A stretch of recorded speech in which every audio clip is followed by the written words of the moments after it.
Let us discuss the third type of enzyme that is involved.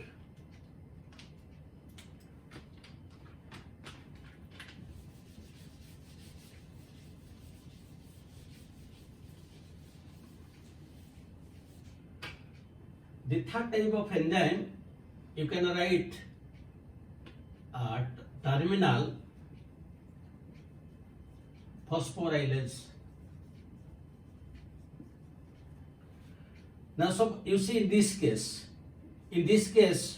the cut is blunt cut, but if we want, we can make it sticky. How? In this side we can add some nucleotides, and in this side we can add some nucleotides. So you see, this side will be elongated, while this side will be small, and in this side is elongated, this side is small. So we get a sticky cut. And this is done usually by terminal deoxynucleotidyl phosphorylase. If you want, we can do it. The fourth type of enzyme is DNA polymerase. Now this is very much, it is important because it is DNA polymerase which will help in DNA replication, and automatically it will be cloned.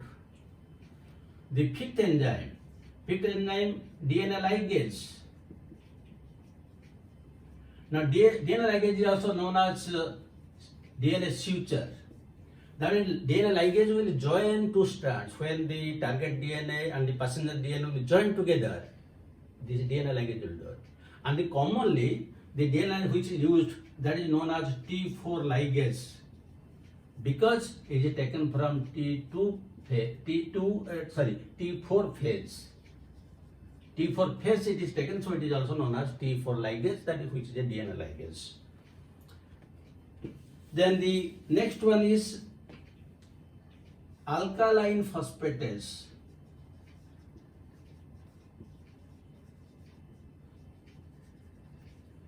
In alkaline phosphatase, what happens? Whenever you use a vector, in most cases the vectors are double-stranded circular DNA.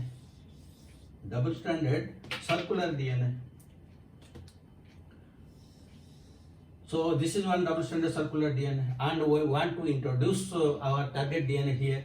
So naturally we'll cut here. So naturally one will be 3 prime, the other will be 5 prime, and other side this will be 5 prime, this will be 3 prime. Now we'll stretch it. So when we'll stretch it, at the 3 prime there is always OH group, and at the 5 prime there is phosphoric acid there. So when we will stretch it again, there is probability that they will recoil. So how can we join our target DNA? Whenever we are uncoiling, again it will be coiled, again uncoiling, again it will be coiled. That is why by the use of alkaline phosphatase, at the 5 prime, the phosphate group is there. This phosphate group is removed with the help of alkaline phosphatase, so that now it cannot join. And what are the common alkaline phosphatase? Now usually one is known as BAP, the other is known as CAP. BAP means bacterial alkaline phosphatase, and CAP means calf alkaline phosphate. These are usually commonly used. But again, when we will add our target DNA, then we will add our target DNA here, and we will add one phosphate group with the phosphorylase enzyme. So our purpose is solved. This is the importance of alkaline phosphatase. Now, the last one enzyme is reverse transcriptase.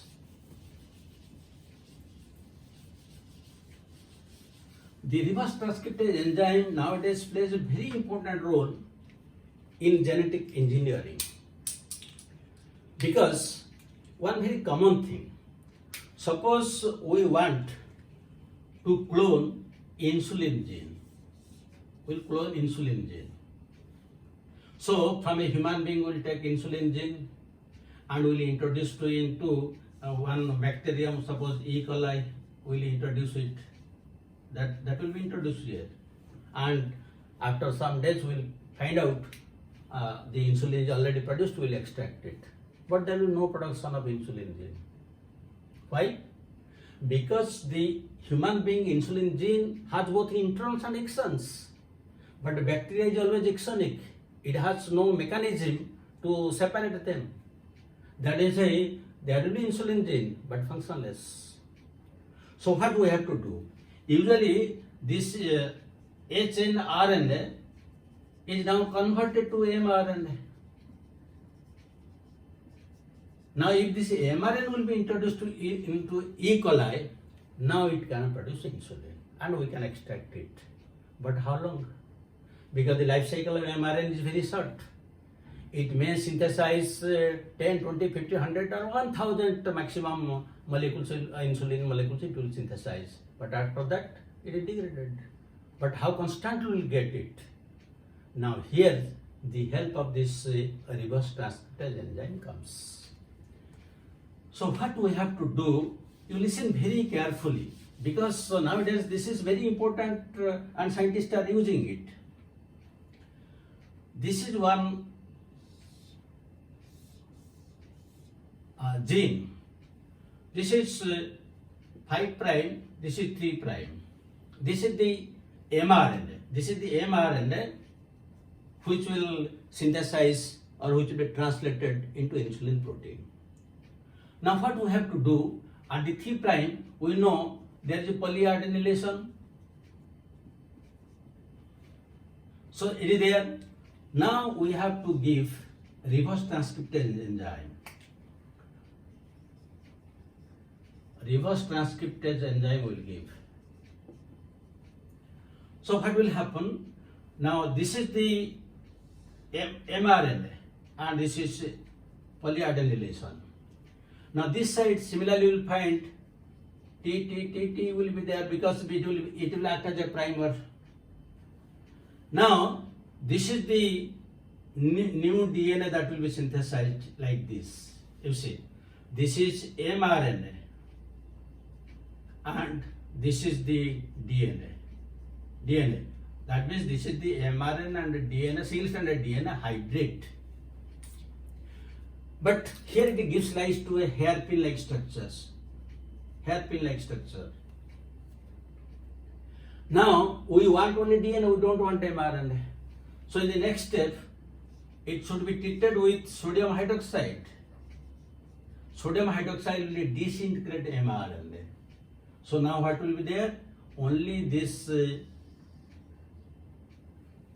single stranded DNA will be there with the hairpin-like structures, and this side will get T. This is the single stranded DNA. But we want a double stranded DNA. So how will we make it? Now we give a DNA polymerase. Now DNA polymerase when given, you see what is happening. Now this is the previous one. Now the new one will be synthesized. New one will be synthesized according to complementary sequence, like that. It will be synthesized. But yes, you see one here, the hairpin-like structure or coil structure is there, which is not needed. This part is not needed. If this part can be removed, we can get a double-stranded DNA. And this part is removed by another enzyme known as S1 nuclease. This S1 nuclease enzyme, it disintegrates the single strand of DNA, which was previously forming a hairpin-like structure. And now we get a double-stranded DNA. Now this double-stranded DNA is known as cDNA. cDNA means a complementary DNA. Now this is double-stranded complementary DNA is the processed DNA which can synthesize insulin gene. Now if this cDNA will be now introduced into E. coli, it will be introduced into E. coli. It is complete process, there is no interference. Now it will, and this E. coli will be multiplied to millions. That means now the cDNA will be there in millions and it will transcribe mRNA and production of insulin will go on. So these are the different types of enzymes which are invert And regarding the clone effect, other things we'll discuss in the next video. But here I will give you two questions.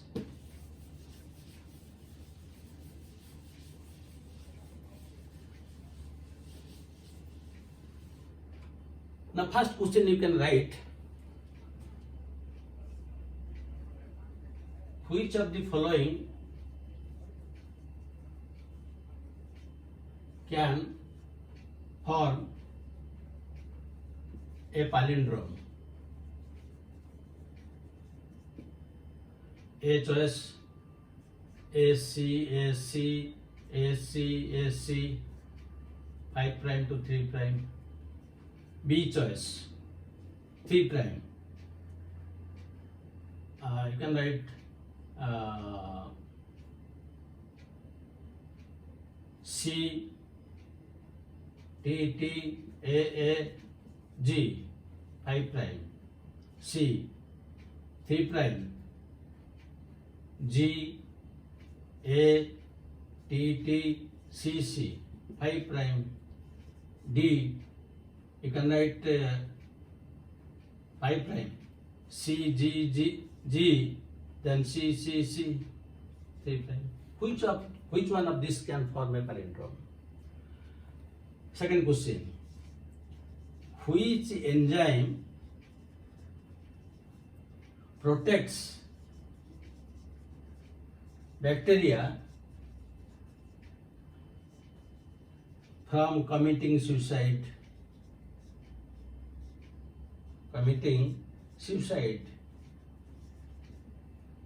A choice: restriction enzyme.